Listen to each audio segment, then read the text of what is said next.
saya sakit, dibilang 13 tahun saya berumah tangga, tapi saya nggak pernah membuka aib rumah tangga saya sendiri.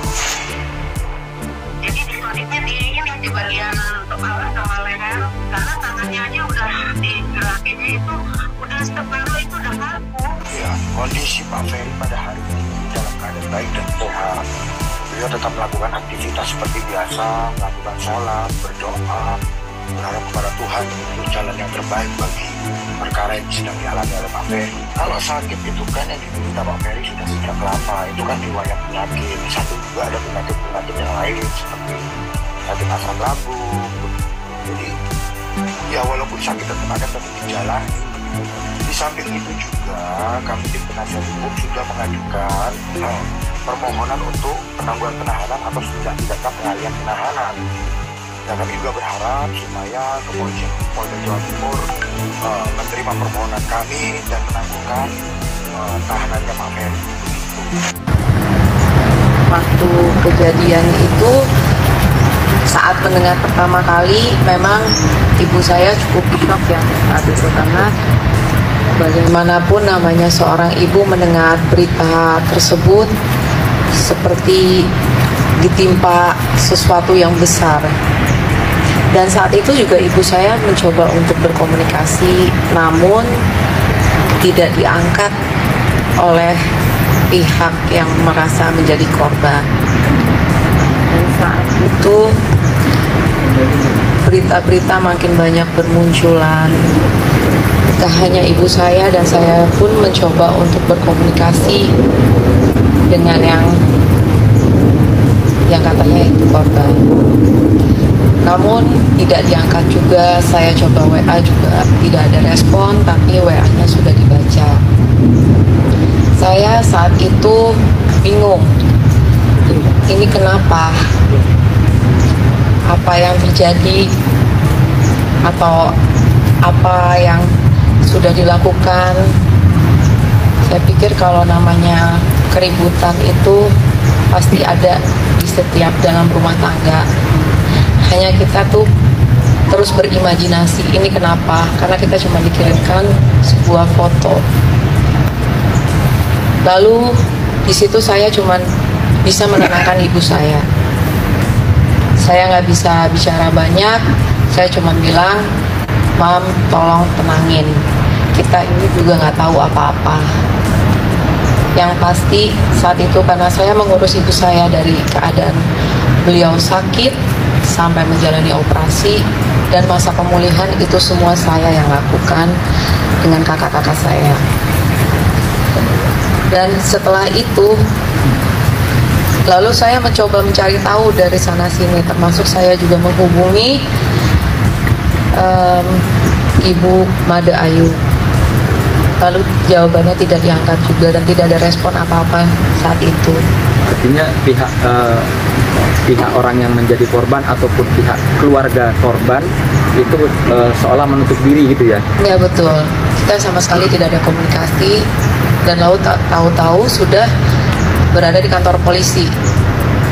Otomatis ibu saya makin bingung, kenapa ini bisa sampai ke sana.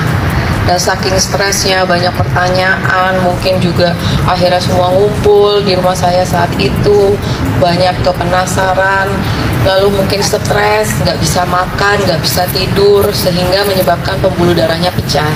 Ini ibu ya? Ibu langsung, ibu kandung, iya, yang tinggal di rumah saya saat ini. Namun saya sudah bilang, udah nggak usah dipikirin dulu, sekarang kita berobat dulu. Bagaimana kedepannya ini, kita nanti mudah-mudahan bisa berkomunikasi juga dengan Ferry-nya langsung.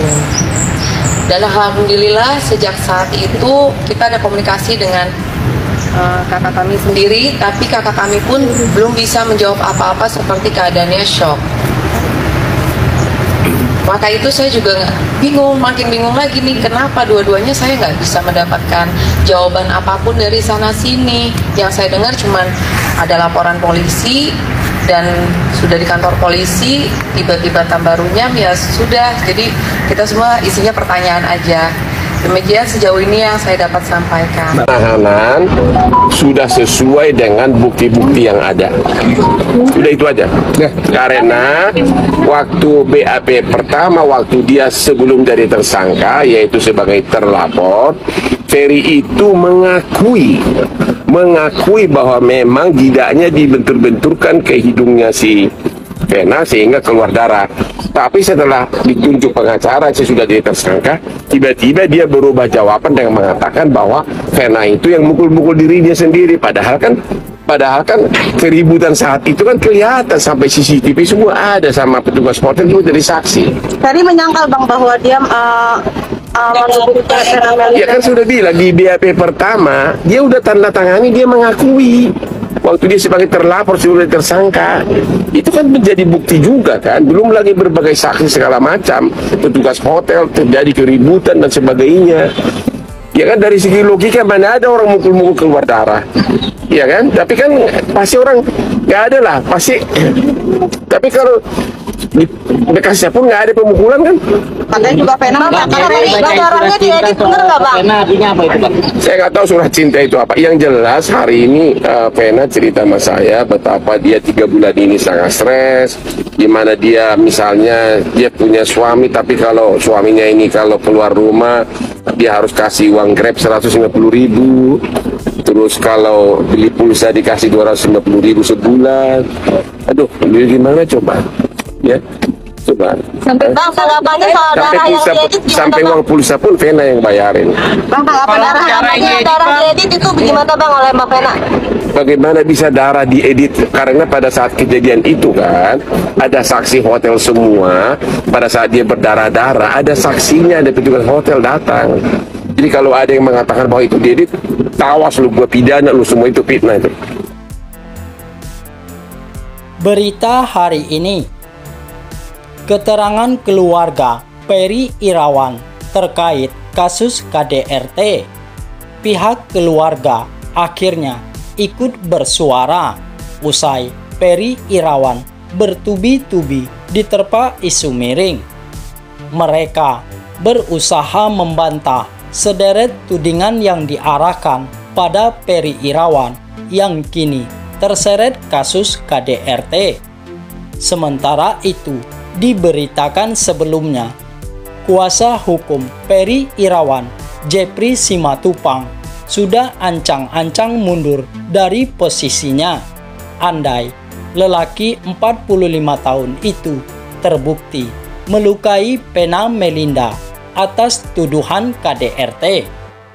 Kami menyatakan siap mundur sebagai kuasa hukum jika klien kami memang benar mematahkan tulang hidung pelapor, ujar Jeffrey Simatupang dalam keterangan tertulis Rabu 18 Januari 2023. Namun, Jeffrey Simatupang juga meminta keringanan hukuman andai Ferry Irawan tidak terbukti melukai Vena Melinda.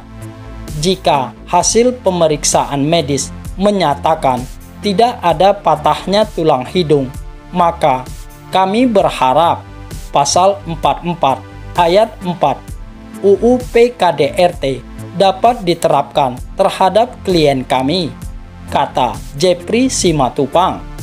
Jeffrey Simatupang tinggal menunggu hasil pemeriksaan medis atau visum Vena Melinda untuk mengambil sikap atas andilnya dalam kasus KDRT Ferry Irawan. Surat keterangan hasil pemeriksaan medis dapat membuka fakta yang sebenarnya atas perkara ini, tutur Jeffrey Simatupang.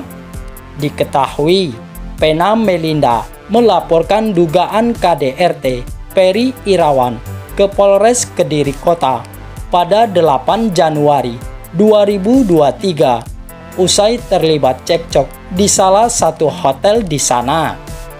Laporan Vena Melinda dilimpahkan ke Polda Jawa Timur untuk diproses, sampai akhirnya Ferry Irawan ditetapkan sebagai tersangka KDRT pada 12 Januari 2023 dan ditahan.